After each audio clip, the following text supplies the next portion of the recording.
আসসালামু আলাইকুম বন্ধুরা, আজকে আবার একটা রান্নার ভিডিও নিয়ে আপনাদের সামনে চলে এসেছি। বন্ধুরা, আজকে আমি আলু দিয়ে ডিমের ঝোল রান্না করব, সেটাই আপনাদের সঙ্গে শেয়ার করব। বন্ধুরা, আপনারা পুরো ভিডিওটা দেখতে থাকুন। এখানে আমি ডিমগুলো সিদ্ধ করে পরিষ্কার করে ছাড়িয়ে নিয়েছি, আলুগুলো কেটে পরিষ্কার করে ছাড়িয়ে নিয়েছি। এখানে আমি সমস্ত উপকরণ রেডি করে নিয়েছি। কড়াইটা আমি বসিয়ে দিয়েছি, কড়াইটা গরম হয়ে গেছে। এবার সর্ষের তেল দিয়ে দেবো।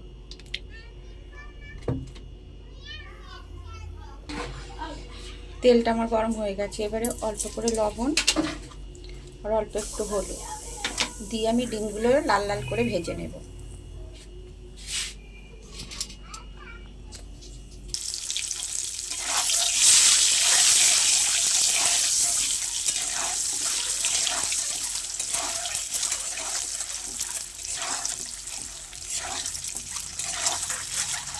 ডিমগুলো আমার ভাজা হয়ে গেছে, এবারে তুলে নেব। এবার ওই তেলের মধ্যে আলুগুলো দিয়ে দিচ্ছি। আলুতে আমি অল্প করে লবণ আর হলুদ দিয়ে দিচ্ছি। আলুগুলো লাল লাল করে ভেজে নেব।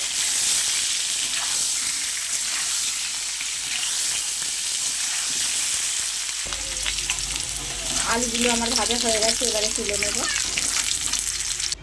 এবার ফোড়নে দেব তেজপাতা, শুকনো লঙ্কা, এলাচ।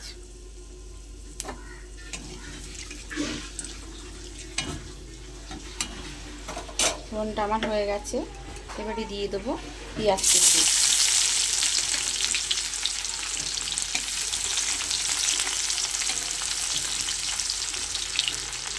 এবারে দিয়ে দেবো আদা রসুন বাটা।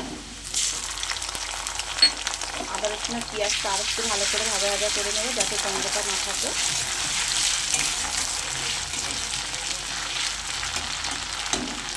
এবারে দিয়ে দেবো টমেটো কুচি।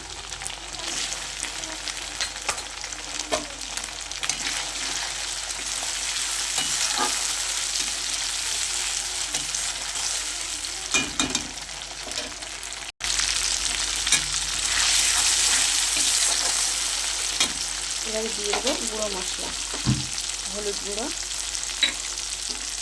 জিরে গুঁড়ো, ধনে গুঁড়ো, লাল লঙ্কার গুঁড়ো, সানরাইজের লঙ্কার গুঁড়ো, পরিমাণ মতো লবণ,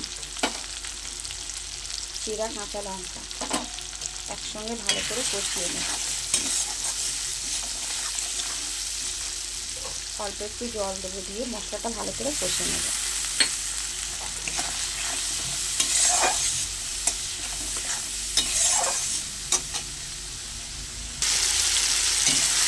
মশলাটা আমার খুব ভালো করে কষানো হয়ে গেছে, মশলা থেকে তেল ছেড়ে দিয়েছে। এবার আমি ভেজে রাখা আলুগুলো দিয়ে দেবো।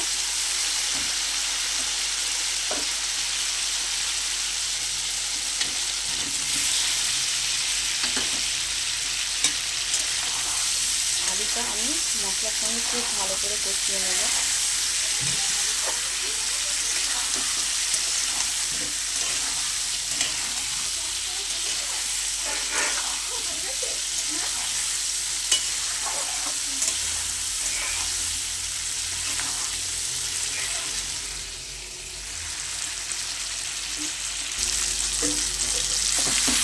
আলুটা আমার খুব ভালো করে কষানো হয়ে গেছে। এবার পরিমাণ মতো জল দিয়ে দেবো।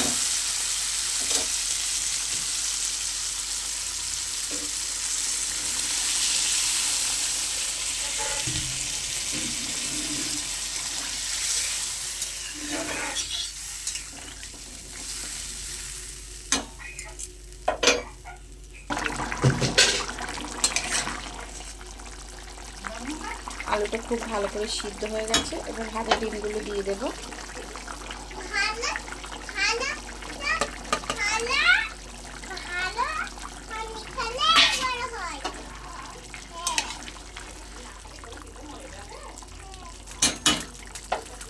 এবারে দিয়ে দেবো ধনেপাতা কুচি,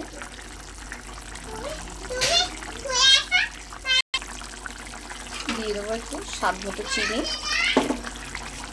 আর গরম মশলা গুঁড়ো।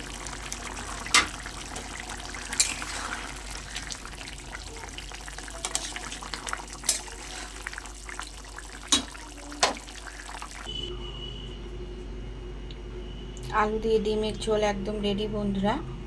আমার রেসিপিটা যদি আপনাদের ভালো লেগে থাকে তাহলে অবশ্যই লাইক কমেন্ট এবং সাবস্ক্রাইব করবেন বন্ধুরা। সাবস্ক্রাইব করে বন্ধু হয়ে পাশে থাকবেন। আজকের মতো ধন্যবাদ।